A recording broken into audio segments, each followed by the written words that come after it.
Good morning students, how are you all? In this video we are going to do some work in our Marigold workbook for English in standard 5. In our last video we completed this activity question number 4, meaning of the words. Now let's see. Our next question is write 2 rhyming words. Okay, so these are the question 1 to 5. Okay, write down into your workbook. Okay, question number 2, write 5 words that begin with the P sound. जिसके अंदर P sound हो, इसे आपको 5 words लिखने हैं. जैसे कि example दिया गया है परेड. ओके, जैसे कि प्ले, पेंट, इसी तरह से आपको 5 वर्ड्स लिखने हैं. उसके बाद right 5 words that begin with the F sound, जैसे कि फॉरगॉटन. ओके, इस तरह से मैंने 5 वर्ड्स लिख दिए हैं, अपनी वर्कबुक पे लिख लेना. उसके बाद है question number 4, write 5 points to show how you can be a good friend. आप एक गुड फ्रेंड किस तरह से बन सकते हो. आप 5 सेंटेंस लिखना. मैंने यहाँ पर लिखे हैं good friend is there for you no matter what. एक अच्छा दोस्त आपके पास हमेशा रहता है, आपको कोई प्रॉब्लम हो कभी भी, है ना. So this are the 5 points. आप अपनी तरह से भी लिख सकते हो. क्वेश्चन नंबर 5 इज ड्रॉ और paste a picture of a turtle and a tortoise. Write 4 points of difference between the 2 reptiles. Okay, देखिए अब यहाँ पर आपको 2 फोटोज़ लगानी है. एक होगी टर्टल की और दूसरी होगी टॉर्टॉइस की. उस दोनों के बीच में क्या क्या डिफरेंस है वो आपको लिखना है. जैसे कि फर्स्ट यहाँ पर आप टर्टल की लगाओगे फ़ोटो, उसके बारे में लिखना है 4 पॉइंट्स, जैसे कि मैंने लिखा है. एंड नेक्स्ट इज़ टॉर्टॉइस की फ़ोटो लगाओगे यहाँ पर. ओके, ये है उसके बारे में, दोनों के बारे में डिफरेंसेस जो मैंने लिख दिए हैं. Now question number 3, fill in the blank with a, an और द. अब बताइए ए, एन और द ये क्या है. ये है articles. And before we start this question answer, let's see कि ए, एन और द क्या है. ए, एन और द ये है हमारे articles. Okay, there are 2 types of articles.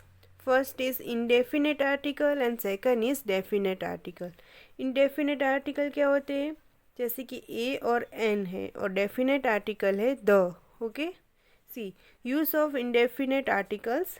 जैसे कि ए और एन हम कहाँ पर यूज़ करते हैं. The indefinite articles are used when we talk about people in a general और indefinite way. हम indefinite आर्टिकल ए और एन कब यूज़ करते हैं, जब हम जनरल पीपल, किसी के जनरली हम किसी की बात करते हो तब. indefinite articles are used to precede a noun that is not a specific person, place or thing. हम indefinite articles ए और एन कब यूज़ करते हैं, जब हम कोई स्पेसिफिक पर्सन के बारे में, किसी प्लेस के बारे में और किसी थिंग, किसी भी चीज़ वस्तु के बारे में बोलते हैं या फिर लिखते हैं, तब यूज़ करते हैं ए एन आर्टिकल. तो article a is used before the words which begin with consonant sound. हमारे जो कॉन्सोनेंट साउंड है उसके आगे हमेशा क्या लगता है, ए लगता है. Article A. Okay, and the article n is used before the words beginning with vowel sounds. जो vowel sounds है हमारे, for example A, E, I, O, U, उसके आगे कौन सा आर्टिकल लगता है, एन. और कॉन्सोनेंट साउंड्स जो बाकी के हैं उसके आगे लगता है article a. See there are some examples.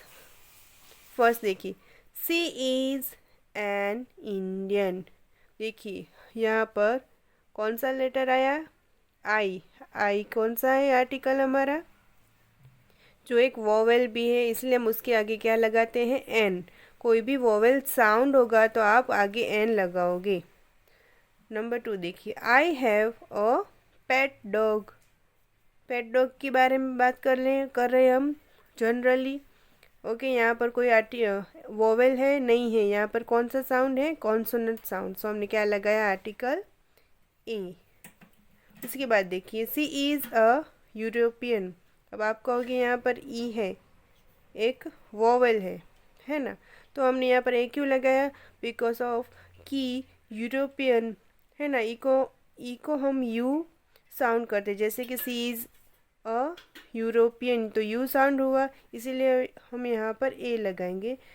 Question number 4, this is a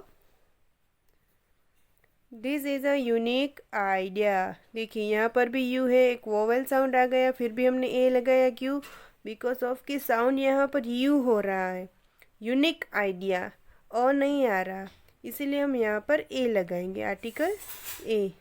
okay, उसी तरह से डेफिनेट आर्टिकल के बारे में देखते हैं। डेफिनेट आर्टिकल हमारा कौन सा है, the. So the is a definite article. We can use the definite article before any common noun. कोई भी कॉमन नाउन के आगे हम क्या लगाएंगे, the article. For example, she threw the ball into the river. यहाँ पर देखिए, शी थ्रू, उसने थ्रो किया बॉल को। ओके, कौन सा बॉल, पर्टिकुलर हम बॉल की बात करते हैं ना, बॉल कैसा होता है, राउंड जो बॉल होता है। तो हमने क्या लगाया, the into the river, river के अंदर उसने एक बॉल थ्रो किया। The mother is talking, the mother is taking care of baby. Sorry, there is a spelling mistake, यहाँ पर आएगा taking care of the baby. हम पर्टिकुलर कोई मदर के बारे में बात कर रहे हैं जो अपने बेबी का क्या कर रही है, ध्यान रख रही है। The mother is taking care of the baby. He is playing with the dog, dog के साथ खेल रहा है, particular he is playing with the dog. तो क्या आएगा यहाँ पर, आर्टिकल द। ठीक है, उसके बाद हम ये सारी एक्सरसाइज आप कर लेना। Okay, number 7 is fill in the blanks with the adverb forms of the words given in the brackets. Okay, यहाँ पर अब हमें ये जानना होगा कि adverb क्या होते हैं। A word that adds more information about place, time, manner, cause or degree to a verb, an adjective, a phrase or another adverb.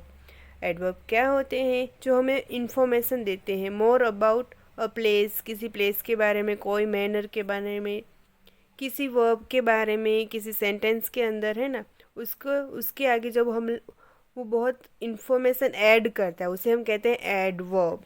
For example, speak slowly, कैसे बोलिए, धीरे से बोलिए। एक्सट्रीमली फनी, वो बहुत फनी था। ओके, एक्सट्रीमली फनी यानी कि बहुत फनी। तो यहाँ पर जो वर्ड्स हैं, स्पीक स्लोली और एक्सट्रीमली, ये जो है हमारे एडवर्ब्स हैं। So this are the more examples of adverbs जो मैंने यहाँ पर लिखे हैं 1 to 10। आप अपनी वर्कबुक में लिख लीजिएगा, जैसे कि we could not see clearly because of the rains. देखिए, क्लियर के पीछे हमने क्या लगाया, LY, तो हमारा वो क्या बन गया, एडवर्ब, क्लियरली। केयरफुल का एडवर्ब क्या हो जाएगा, केयरफुली। क्लोज का क्लोजली। ओके, अगर हमारे लास्ट लेटर के आगे कोई भी वोवेल लेटर साउंड होगा तो हम यहाँ पर एल जैसे कि डबल हो जाएगा। ओके, यहाँ पर है easily, luckily, certainly, loudly and happily. देखिए, हैप्पी के आगे यहाँ पर कौन सा लेटर आएगा, आई, तो यहाँ पर पी डबल हो जाएगा। ओके, तो दिस आर अवर एडवर्ब्स जो बहुत ही इजी होते हैं। Fill in the blanks with the present continuous tense from forms of the verbs given in the brackets. For example, Yash is making a kite, ये किसका example है, present continuous tense. So before we do this exercise, let's see what is present continuous tense. देखिए, the present continuous verb tense is indicates that an action or condition is happening now and may continue into the future. Present continuous क्या बताता है कि कोई action है जो happening now, अभी हो रहा है, और मे कंटिन्यू, वो चल सकता है, कंटिन्यू हो सकता है, कब तक, फ्यूचर तक। ओके, और उसका फॉर्मूला देखिए आप, टू बी, जैसे कि कोई भी हमारा टू बी का वर्ड होगा एम, इज और आर प्लस आईएनजी। वर्ब के बीच से हमें क्या लगा देना है, ING. Okay, is am are के साथ, तो वो हमारा क्या बन जाएगा, present continuous tense. For example, I के साथ हमेशा क्या होता है, लगा था एम, इज और are, am. Okay, so I am, देखिए कौन सा वर्ड है, रन, पीछे आईएनजी लगेगा। आई एम रनिंग टुडे, मैं आज दौड़ रहा हूँ। Okay, I am running today. उसके बाद देखिए वी के साथ क्या लगता है, एम, इज और are, yes are, so we are क्या है, bake, we are baking a cake. Are के साथ क्या लगा, आई एन जी, बेक के साथ। Okay, we are baking a cake. He is driving a car, drive के पीछे क्या लगा है, आई एन जी, और ही के साथ हमेशा क्या लगता है, is. So this are the example of present continuous tense in your workbook. Complete this. And then question number 9, fill in the blanks with the simple future tense forms of the verb given in the bracket. हमें यहाँ पर simple future tense लिखना है। यहाँ पर एक example दिया गया है, लेकिन हमें ये भी देखना पड़ेगा कि सिंपल फ्यूचर टेंस है क्या। Okay, the simple future tense is a verb tense that used to talk about things that haven't happen yet. जो एक्शन अभी तक हुआ भी नहीं है उसके बारे में हम बोलते हैं, लिखते हैं, उसे कहते हैं सिंपल फ्यूचर टेंस के बारे में। Okay, so here is the formula for the simple future is will plus root form of a verb. जो रूट फॉर्म, जो बेस उसका फॉर्म होता है किसी भी वर्ब का, वो उसके साथ आगे हम क्या लगाएंगे, विल। सो हम ये बन जाएगा हमारा सिंपल फ्यूचर टेंस। जैसे कि for example, I will, I के साथ क्या लगता है, will, I will learn a new language.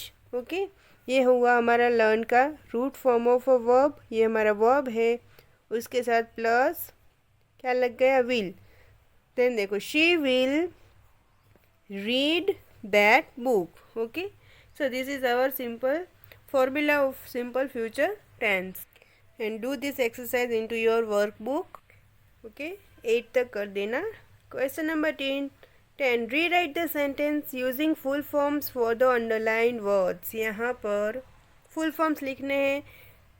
You plus R E, you are a clever student. You are का फुल फॉर्म क्या होगा, यू आर। ओके, यू और आर, उसका शॉर्ट फॉर्म है you are. You plus R E, you are a clever student. I couldn't pass the test, couldn't किसका short form है, could not का, तो I could not pass the test. So here are all short forms that is given in the question. You have to write the full form of this sentence और this word. जैसे कि I double L, I will, we R E क्या होगा, we are. It S, it's, इसका full form होगा it is. Does, doesn't, doesn't का full form does not. That's का that is, haven't का हैव नॉट, वरंट का were not, he's का he is. Okay, write down into your workbook.